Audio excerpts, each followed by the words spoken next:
Finally, the sun started shining after many days of torrential rain. So, on the ring road again, where adventures start. It's week 2 of London Marathon training, and today we're going to go off track and get out into the hills a little bit and enjoy the beautiful autumn sunshine.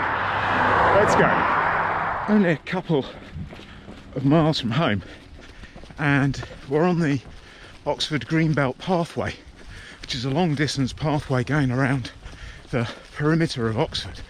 And it never ceases to amaze me just how close the proper countryside is to the centre of town. But turn that around, I mean, look at this. It's absolutely beautiful. Okay, we come down through the village of Forest Hill. And yeah, here we go. Here we go, this is where we're going.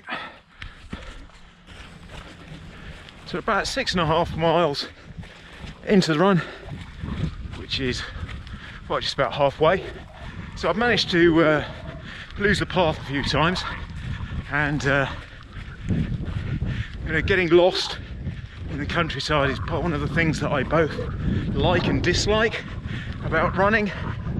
I like it because, you know, it's a strange feeling to think that in the 21st century you can still find yourself in the middle of nowhere, not entirely sure of where you are or where you're going.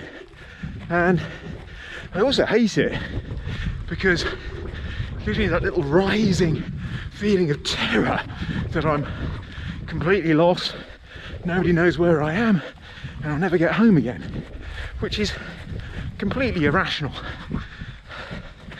It's also been pretty muddy underfoot. Feet are a bit wet, leggings are a bit wet, but the sun's still shining and we're still going.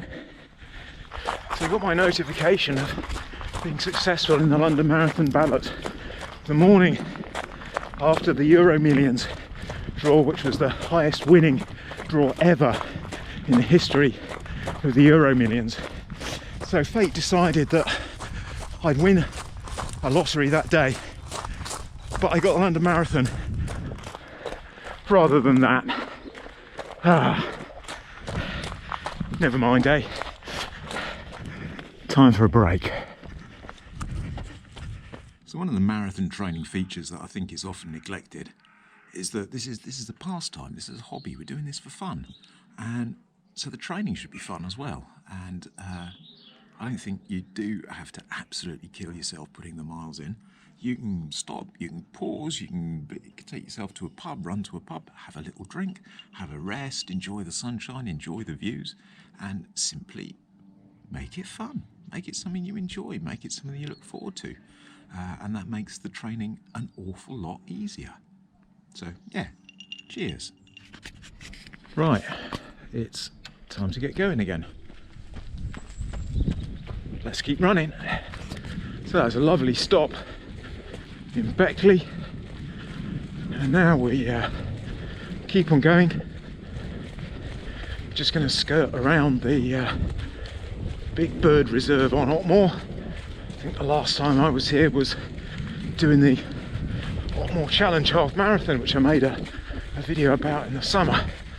But yeah, we follow along here, and then we hit Noak, and then it's taking the road back home.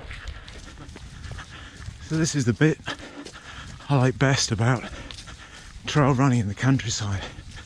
It's when you find yourself on these little tracks, all alone,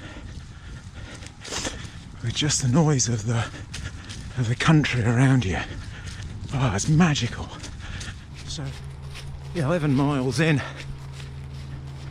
and this long uphill slog through the mud.